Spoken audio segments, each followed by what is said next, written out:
أهلا بيكم. قبل ما أبدأ ما تنساش تصلوا على النبي وتشترك في القناة وتفعل الجرس علشان يوصلك كل ملخصاتنا الجديدة. بدون ما أطول عليكم يلا بينا نبدأ.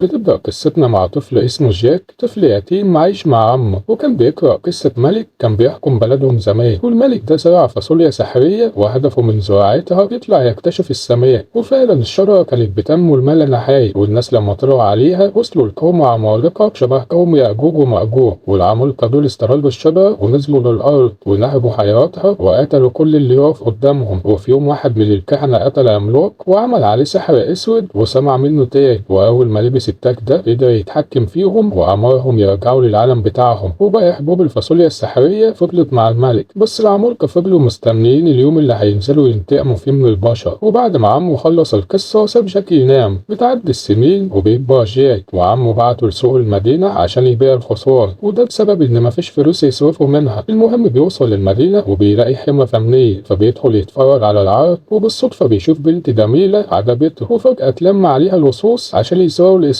وطبعا جاك ما استحملش ودخل يدافع عنها، فضربوه يا عيني وخاف منهم لأنهم كتير. في اللحظة دي كل الموجودين نزلوا على الأرض، وجاك اتفاجئ من رد فعلهم، أكيد يعني مش خايفين منه. بيبص حواليه اتفاجئ برجالة الملك، وبيكتشف إن البنت دي إيزابيل بنت الملك. المهم خدوها ومشيوا، وجاك مش مصدق نفسه. في الناحية التانية بنشوف ويلسون نائب الملك بيتفاجئ بشخص سرق غرفة الكاهن وسرق منها حبوب الفاصوليا السحرية، بس بيلاقي التاج السحري مكانه، فبيقفلوا القلعة على الناس الموجودين.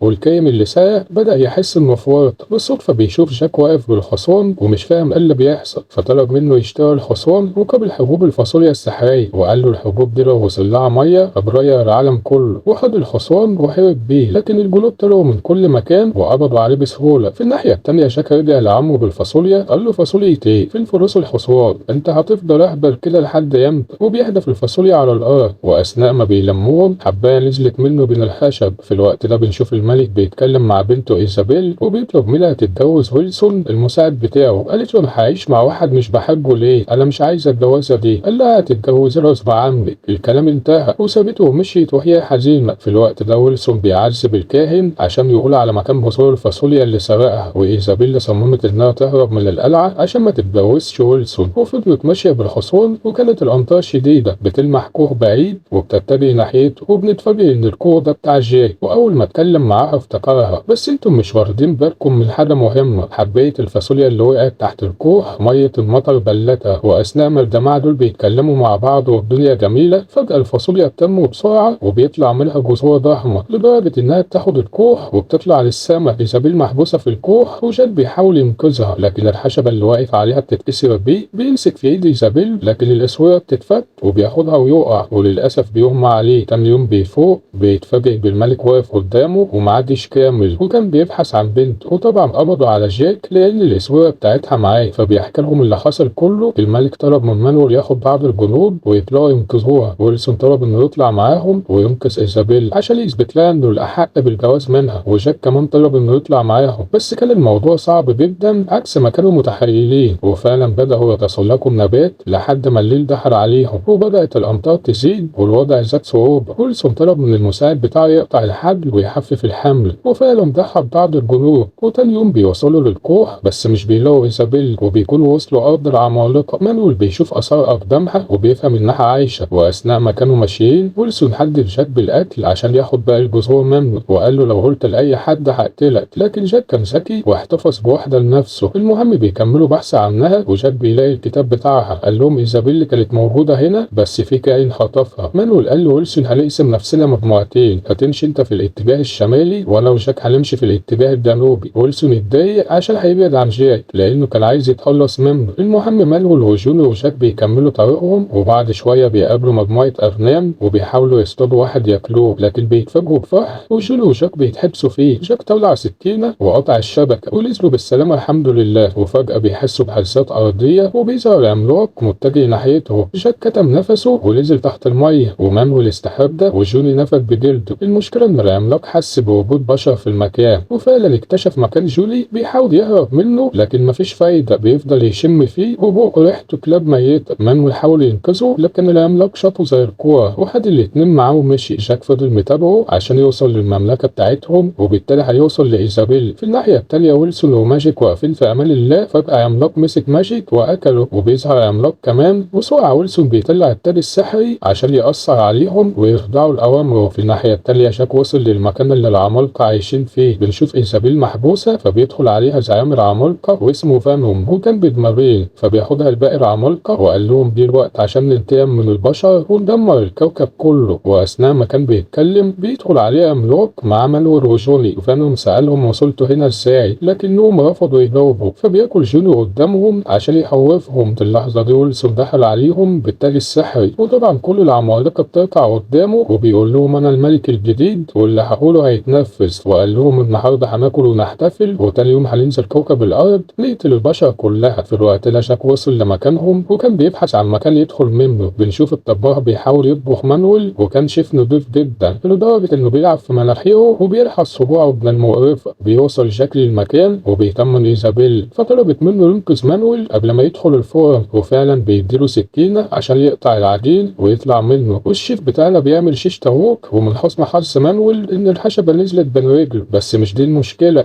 إنه دخله الفرن وقفل عليه، وبعدين بيقطع بقدونس وبياخد إيزابيل عشان يقطعها ويحطها في السلطة. جاك طلع فوق بهدوء وسحب سكينة وفجأة نزل عليه وحطها في ظهره، بيحاول يشيلها فبيخبط في الجدار والسكينة كلها بتدخل في جسمه وبيموت. ومانويل بيفك نفسه وبيطلع من الفرن وبيهربوا كلهم من المكان. بيتجهوا لمكان الشجر عشان ينزلوا للأرض لكنهم بيتفاجئوا بعملاق نايم في مكان النزول. جاك بيشغل دماغه وبيجيب خلية نحل عشان يحطها في بقه، وفعلا مانويل فتح الحوزة وجاك حط النحل في بقه، فبيقوم يضرب نفسه بالقلم وبيقلع الحوزة وبنكتشف انه مستشوى شعره. المهم بيقع من فوق وبينزل على الأرض وبيموت. وأول ما الملك شافه استنتج إن العمالقة ممكن ينزلوا في أي لحظة، فطلب من الجنود يقطعوا الشجرة في أسرع وقت. في الناحية التانية مانويل رفض ينزل معاهم وقال لهم أنا هرجع آخد التاج من ويلسون، وده لأنه هيقضي على البشر لو نزل للأرض. وفعلا جاك وإيزابيل بدأوا في النزول. في الوقت ده الجنود بيبذلوا أقصى جهدهم عشان يقطعوا الشجرة، وتاني يوم مانويل بيصحى على صوت العمالقة، وطبعا ويلسون هو الزعيم بسبب التاج. لكن فجأة مانويل بيهجم عليه وبيقع منه كيس بذور الفاصوليا وبيضربه بالسكينة وبيموته. فانوم بيمسكه وبياخد منه التاج وبيلبسه في ايده عشان يضمن ان مفيش حد من البشر يتحكم فيهم. في اللحظة دي الجنود قطعوا الشجرة ومانويل بينط عليها بسرعة قبل ما تنزل، وجاك بيمسك إيزابيل وبيتعلق في غصن من الغصون، والحمد لله بينزلوا على كومة قش وقاموا بالسلامة. مانويل أول ما وصل للأرض نط في البحيرة اللي قدام القلعة، والملك كان حزين على بنته لأنه ضحى بيها في سبيل إنقاذ المملكة. لكن فجأة بتدخل عليه وبتاخده بالحضن وبياخد بنته وبيتجهوا للقلعة. في الوقت ده العمالقة في قمة غضبهم وبيبحثوا عن أي طريقة ينزلوا بيها، وفانوم بيلاقي بذور الفاصوليا اللي وقعت من ويلسون فبيحدفها في المية وبدأت الأشجار في النمو، والعمالقة بيوجهوها ناحية الأرض، وفعلا بيوصلوا للأرض في وقت قصير. جاك أول ما شافهم اتجه للملك عشان يحرسوه، لكن بعد فوات الأوان بنشوف جيش من العمالقة عايزين ياكلوهم، والجماعة دول بيحاولوا يوصلوا للقلعة بأقصى سرعة، وبيكون مانويل مستنيهم عند البوابة. وأول ما الملك وبنته دخلوا طلب من الجنود يقفلوا البوابة، لكن فانوم بيتعلق فيها والجنود ضربوه بالأسهم فبيقع في المية، ولأن سطح المية مولع بيضطر ينزل تحت عشان ما يموتش، وبيكتشف فتحة يدخل منها للقلعة. في الوقت ده الملك طلب من إيزابيل تضرب جرس القلعة، وده عشان تحصر الممالك اللي حواليهم من العمالقة، وطبعا بتاخد جاك يساعدها. وأول ما وصلوا القلعة حسوا بحرس أرضية شديدة، وفجأة فانوم طلع من تحت الأرض وبيبحث عنهم في كل مكان، لكنهم كانوا مستخبيين ومش بيطلعوا أي صوت.